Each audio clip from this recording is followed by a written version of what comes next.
Hello and welcome to the Smark Avengers. My name is Corey, and with me is no one. This is the very first Smark Avengers Minus Two, because Jon is still visiting his very, very criminally insane children. God bless the mental homes or the institutions over in the United Kingdom. They seem to be so swept up in the holiday spirit that they are even honoring New Year's Day well into the middle of January. So Jon, I hope sweet Sarah, sassy Sarah, Tiny Tommy. I hope they're doing well. I hope you're doing well. I hope they're eating all of their fish heads out of their respective buckets and they're not rolling around on the floor too much. So that's where Jon is. As for Dylan, well, as many of you may know if you follow Dylan on social media, Dylan's username there is Captain Explody. That is actually a not a joke name. Dylan is in fact a captain, and he was called into service with His Majesty's Royal Navy. And Dylan is currently sailing a tugboat somewhere in the Atlantic Ocean as the United Kingdom prepare for war against Italy. So, with that being said, it is just you and me. And this is going to be very unique. Thankfully, I'm not uncomfortable talking to myself with myself because I have another podcast which I shill at the end of every episode called Large Old Cup, and Large Old Cup is just me for 29 minutes, usually just chatting about whatever's on my mind. So this is not Large Old Cup. This is Smark Avengers, aka Smark Avenger Minus Two. And because of that, we're going to talk about comic books. Uh, Thankfully, with Jon and Dylan both being gone, this is a very rare opportunity for the show because it's going to make editing a fucking breeze because I don't have to really worry about people talking over each other or having to set up a burp counter for Dylan. Instead, what we can do is instead of talking about broad, open topics like Spider-Man villains or X-Men stuff or movies or whatever, we can talk about some of the monthly release comics that come out because Jon's a trade guy. Dylan kind of reads whatever he can gets his hands on, but I am a weekly reader. I have a comic book shop that up the street, a couple miles, called The Laughing Ogre here in Columbus, Ohio. It has been my shop now for over a decade. The people who work there are wonderful and marvelous people, and yeah, this is kind of my opportunity to kind of go over some of the stuff I've been reading. So, as many of you may know, Jon and Dylan are very Marvel-based guys. They love Spider-Man. They love the X-Men. Those are kind of their bread and butter. And I've always been the DC guy, kind of the lone DC guy.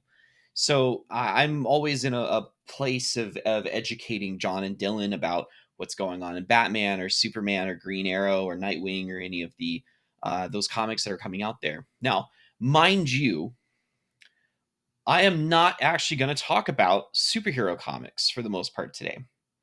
I absolutely could. I think there's been some really interesting stuff coming out. DC just launched a new Batgirl comic that's about 2 months in that stars Cassandra Cain, who is my favorite Batgirl.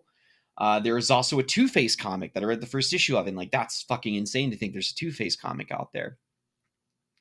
So like I said, I could go in and talk about what's going on in the world of DC and maybe even go over the raid on Grey Malkin that is going on in the X-Men books between Uncanny X-Men and the regular X-Men book. But we're not going to do that. We're not an X-Men podcast, despite a lot of our episodes being X-Men centric. What I'm going to focus on today, though, are comic books that are based off of other properties that are of different genres, aside from the traditional superhero comic. So I've got 4 books in front of me that I am going to kind of bring out and educate to you and kind of go over what I think makes them very interesting. So without much further ado, the first book we're going to start out comes from Image Comics. Image has the property rights to make comic books based off of the Universal Monsters. And as a child of the 90s, The Universal monsters were kind of big then. Like Pepsi and Doritos and stuff had like whole ad campaigns with like the Boris Karloff style Frankenstein and the Bela Lugosi style Dracula and the Mummy and the Wolfman and the Bride. So I love the Universal monsters. I absolutely adore them. I'm a very big monster person. I'm not sure if you can see very well. That is a tattoo of Frankenstein. I love Frankenstein. And as such, first comic we're going to talk about today is Universal Monsters Frankenstein. That is by Matthew Walsh, being put out through Image Comics. So I picked this up because I was super interested in the idea of a new Frankenstein comic that is based off of the movies. And the question kind of came about, like, what are they going to do? Is this going to be like the further adventures of Frankenstein, or is this going to be just a retelling of the Frankenstein story in the world of comics, which has been done to death because Frankenstein, the modern day Prometheus, has been adapted many, many, many times over the years since Mary Shelley put it out herself. That being said, Matthew Walsh does a very cool thing with this book. The Frankenstein monster is not the main character. Dr. Frankenstein is not the main character. Instead, we are following this little boy around throughout the whole story. And we are treated to glimpses of these past lives that are happening in the comic. And the past lives are the people's whose body parts were harvested to create the monster. So for example, the reason we meet the boy is the boy is mourning his recently passed away father, and he witnesses Victor and Igor dig up his grave, and they take his hands. And so we see this boy's connection to the monster through his father's hands. We get the heart from somebody who was secretly in love with Dr. Frankenstein's bride. We get the eyes of someone who was publicly executed. And meanwhile, while we're getting these glimpses into these past lives of these people whose body parts were harvested and were put together and sewn together to create the monster that we all know and love, we are getting glimpses of the Frankenstein story. It's not a direct retelling. We're just getting flashes of it. We see it in waves and parts. So you see the part in the story where the monster meets the little girl who's throwing flowers into the lake to show that they can float, and the monster, being sort of confused by this, picks up the little girl and throws her in the lake to see if she can float, and of course she doesn't. She drowns. Which, by the way, such a controversial scene back in the 1930s when that movie started. Child death, not really, smiled upon in the golden age of Hollywood. So this book was only it only ran for 4 issues. This is the final issue. The art, I think, is amazing. If I can show you just a little glimpse of it. I'm not sure. I can't see, but I imagine that looks. I'm going to say that looks really good, even though I can't see a single thing about this. Beautiful art, very unique approach to telling the Frankenstein story. Like I said, it is a story that we all know, and love. And Michael Walsh. Did I say Matthew Walsh? I'm so sorry. That man is terrible. Michael Walsh, who did the art and the writing for this, I believe, did such a great job. This is going to come out in trade in March. So if you are a trade person like John and you don't want to go to the comic book store and find the individual issues, wait until March, pick up the trade. Image Comics are really good about making affordable trades. That is kind of like their calling card. The first trade is always cheaper than the sequential ones because their hope is to hook you on the story. So this is not the only Universal Monsters comic they put out. There is a Creature of the Black Lagoon. I believe there is a Wolfman, and I believe they are putting out a Dracula next. I hope this is not the end of Frankenstein. As those of you who know, the Frankenstein monster comes back multiple times throughout the golden age of monster movies. So maybe Michael Walsh will get to move on and tell stories about the bride. We'll see. So that's Frankenstein. The next, we're going to jump into. So that's a little segue into horror. Let's get into science fiction proper. Now, science fiction is a very interesting genre because the whole point of it is to show a future where technology has become advanced. It's why I do not consider Star Wars to be science fiction. Even though there is advanced technology in Star Wars, the tropes that those stories follow are more fantasy based. I mean, think about it: secret religion, laser sword fights, princesses that need to be rescued. It's a fantasy story. Lovable rogue, the young man who finds out he's the chosen one and goes on this journey of self discovery and growth. It's a fantasy story. So that's why I've always been amused over the years when there's been those debates about, are you a Star Wars fan or are you a Star Trek fan? Um, when I was a young child, I was a Star Wars fan, and as a young adult, I became a Star Trek fan because Star Trek is as proper science fiction. So this is the Star Trek comic that is coming out through IDW. It has been brilliant. As you can see, this is issue 27. I've been reading since issue 1. There have been some major storylines that have been coming out, like Day of Blood. They have a new event coming up called Lore War, which, if you're familiar with Star Trek The Next Generation, you are familiar that Lore is Data's brother, who is an android who has a personality that is warped and broken. But anyway, I was talking to John about this a couple of months ago about like the Star Trek comics and whatnot. So what makes this interesting in the Star Trek comics is that it is not just the Next Generation. It's not just Deep Space Nine. It's not just the original series. It's not just Voyager. Um, these books, these comics have taken characters and bits from the multiple different Star Trek series that have been on the air for years and years and years, and they are combining them in such a fun way. So, for example, the captain of the USS Theseus in this book is Benjamin Sisko, who is the captain from Deep Space Nine. His medical officer is Dr. Beverly Crusher from Next Generation. The pilot of the ship is Tom Paris from Voyager. The engineer is Scotty from the original series. They introduced some new characters. There was a period of time where one of the characters from the Lower Decks, which is the animated kind of comedy series, he was a character in the book for a period of time. These books have not been afraid of embracing everything about Star Trek. It's been a very fun read to see characters you would not normally see interact with each other.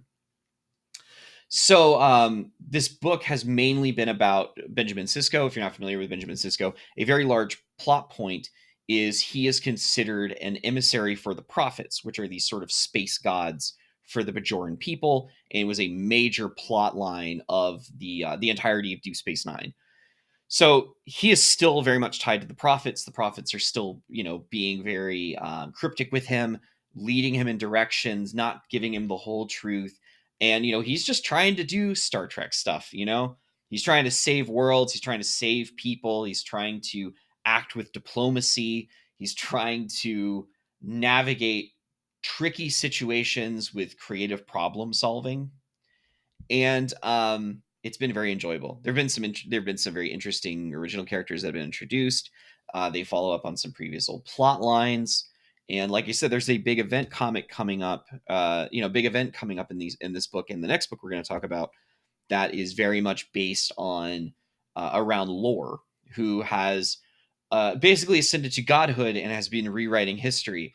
As such, in this issue, um, Captain Sisko and the crew of the USS Theseus actually interact with the J.J. Abrams Star Trek crew through temporal placements and alternate dimensions and whatnot. So, you get to see the Chris Pine, Captain Kirk, interact with Sisko, and it's been very enjoyable. So yes, I would recommend this book. It's great. The writing team is Colin Kelly and Jackson Lansing. Very, very enjoyable. If you're into science fiction, if you're into Star Trek, definitely check this out from IDW. They've been really hitting it out of the park with this one. So this book does have a sibling. It has a companion book, and that is Star Trek Defiant. So Star Trek Defiant has been a book that is very much in the same vein. It's taking characters from the different series, putting them in a brand new situation. Star Trek Defiant, the main cast of this book has centered around Worf from the Next Generation and Deep Space Nine, and Spock from the original series. And it's been such a unique approach because this is the book that experiments with the Star Trek world. So essentially, Worf and his crew of the Defiant have been basically decommissioned by Starfleet, basically publicly shamed so that they can act in a black ops sort of manner to do the dirty work that that Starfleet does not want publicly known. So they have been interacting with tons of old characters, old enemies from the books. They had this really long storyline about basically with like what if like Star Trek interacted with the xenomorphs essentially. There has been this very long running political war plotline with the Romulan Empire, especially due to the ties of Commander Sela, who is a character from the Next Generation, and the relationship with Spock and the Vulcans. Been very great as well. So this book, I believe, is also going to be tying into Lore War. Like I said, they are sibling books. And this book is by Christopher Cantwell, also through IDW.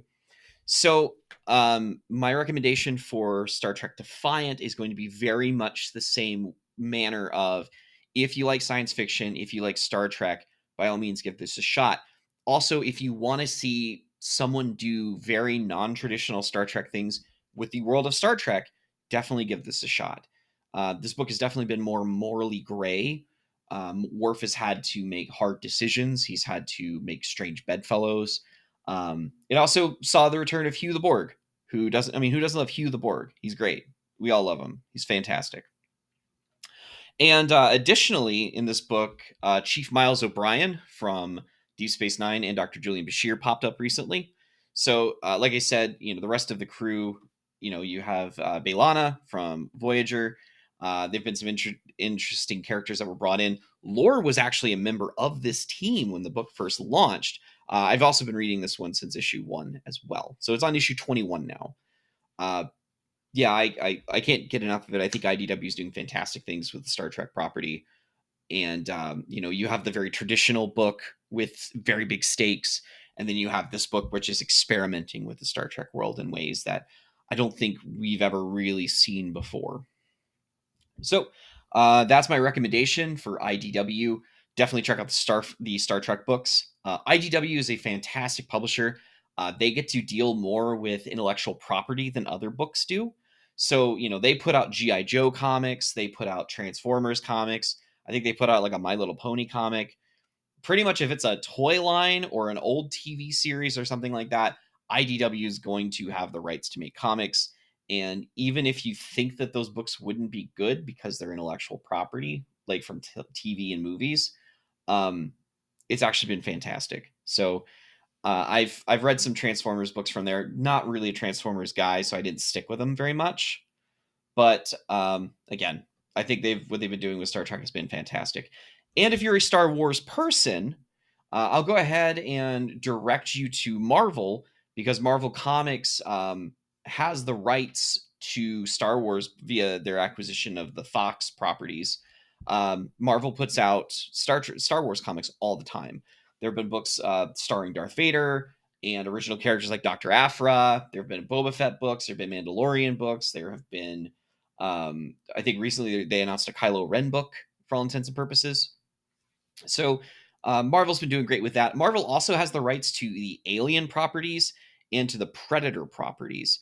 I was reading some of the Alien books they were putting out because I love the Alien movies with the xenomorphs. They've been pretty good. They're very, very dark, and I guess that's what I kind of like about the fact that Marvel's putting these out, because I wouldn't necessarily say that Marvel does a ton of really dark stuff, but if you're familiar with like watching the Alien movies, you get familiar with a sense of dread and hopelessness because a lot of these are no-win situations that the main characters will find themselves in. You're stranded surrounding by these perfect biomech killing machines, and you're just trying to survive, and not everyone's going to make it. So like I said, I think those books were very fun and very good. So, in the realm of science fiction, in horror, you have a lot of options to pick if you want to go with these sort of pre-established properties with characters and situations and plot points you're familiar with. Now, the last one I'm going to bring up is this one was I took a gamble on this one. This one started out way back when as a comic strip. Way back when as a comic strip. But I am from a generation that is familiar with a certain movie that was made starring Warren Beatty and Madonna. Of course, I am talking about Dick Tracy. So we're going to go with, we went with horror, we've gone science fiction, and now we're going to go with crime, essentially. So for those of you who are familiar with the Dick Tracy movie, you would know that it is considered not good for the most part and kind of weird to look at. Because one of the big things about Dick Tracy was, was a comic strip. A lot of the characters were drawn in these really over the top manners that had to do with like their criminal name. So like was it Wrinkle Face or Big Lips or Mumbles or Flat Top or Big Boy Caprice or Baby Face, like these are all characters that looked really almost comedic. And then when they adapted this into this live action movie, the prosthetics that were used were fucking horrific for some of these. Like, these look like living, breathing monsters. It's such a unique film to look at, though, because the colors are so bright and so bold. And also, you also have Madonna as Breathless Mahoney, which, love that name, Breathless Mahoney. Great name for a lounge singer. But I was thinking this was going to be a super campy book like that movie was. I was incredibly wrong. Dick Tracy, this is by Mad Cave Comics, and it is written by Alex Segura and Michael Moretti. This comic it's got a body count. There are some major deaths in this book. I mean, I think the first issue, and that's it. This is on issue 6 now. They had their first big storyline, and then they took a couple of months off before they started their next storyline, which issue 6 is the beginning of. But issue 1, like I said, I'm going in thinking this is going to be a really campy, over the top comic with like goofy, cartoonish mobster characters. It starts with a mass shooting where like several innocent people get mowed down by Tommy gun fire in a diner. And it's like, oh, okay.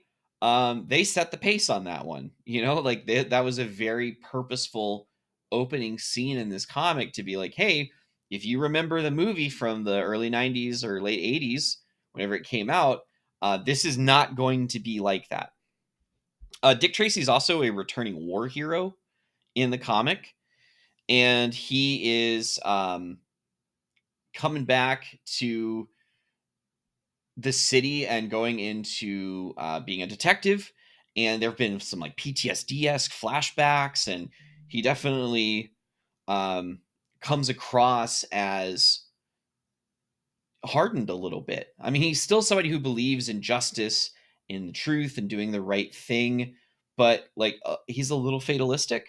So it is almost like they took the cartoonish, vibrant world of Dick Tracy and then they mixed it with the noir film genre that a lot of movies were made using the same sort of backdrop and cast of characters. And if you're familiar with the noir genre, you know that these are all characters that are going to have shades of gray, and there very seldom is a very happy ending. Sometimes it's just surviving is the happy ending. So Dick Tracy has been very entertaining. It's been very interesting because of, again,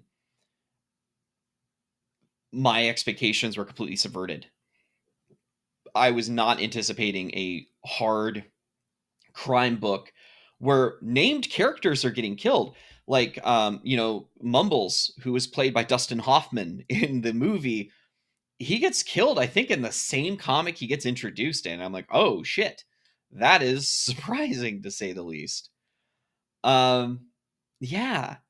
So what I will say is Mad Cave is a comic publisher I'm not terribly familiar with. I'm not sure what their other offerings are, but I will tell you that them having the rights to make a Dick Tracy comic and the changes and shifts they made in telling it were so unexpected and so damn cool that I've kind of bought into this series and kind of seeing where it goes and where these characters are leading us.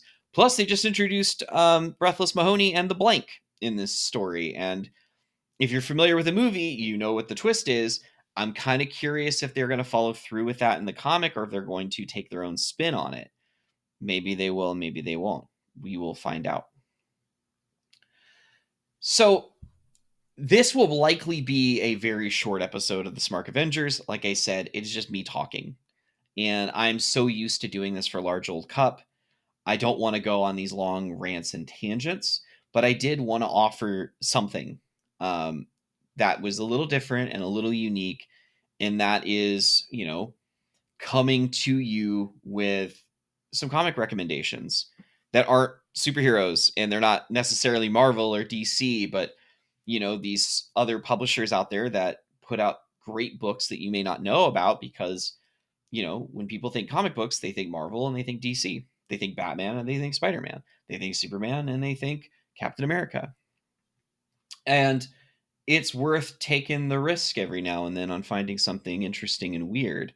For example, there's some fucking fantastic comics out there that are really goofy and silly and have these wild plot lines that pull on your heartstrings. Dylan and I have talked about them before. 8 Billion Genies, a great series. The whole concept is one day every person on Earth gets their own genie and they get one wish. And the whole comic is, how does this play out? Like, how does the world shift and change, and how do the people adapt and survive with this, again, this world where everybody has a genie and they can do something impossible or something mundane if they choose to. There's also God Hates Astronauts, which is by the very same creative team. God Hates Astronauts is one of the most chaotic and bizarre comedy books I've ever read in my entire life. Dylan and I chatted about it. We were both very big fans of it. So if you're looking for really fun and creative ideas, check out 8 Billion Genies or God Hates Astronauts. There is, like I said, there's a whole world out there of comic books that are not superhero based. Take a swing on them. Find something that looks unique. I mean, I love covers. Covers will tell you, what the story of the book's going to be about. Sometimes the covers are incredibly misleading. Like, I think there was a period of time where it seemed like every Green Lantern comic, it seemed like Hal Jordan was going to die because he was always in some manner of peril. But yeah, if I can leave you with some parting words, we'll go with that. Jon, of course, is not here to give you an update on his movie watching. We are well within 2025 now. So he's probably at like 500 at this point. But I look forward to Jon bouncing back or coming back from visiting his criminally insane children and letting us know just how many movies they're watching together, because family movie night is important.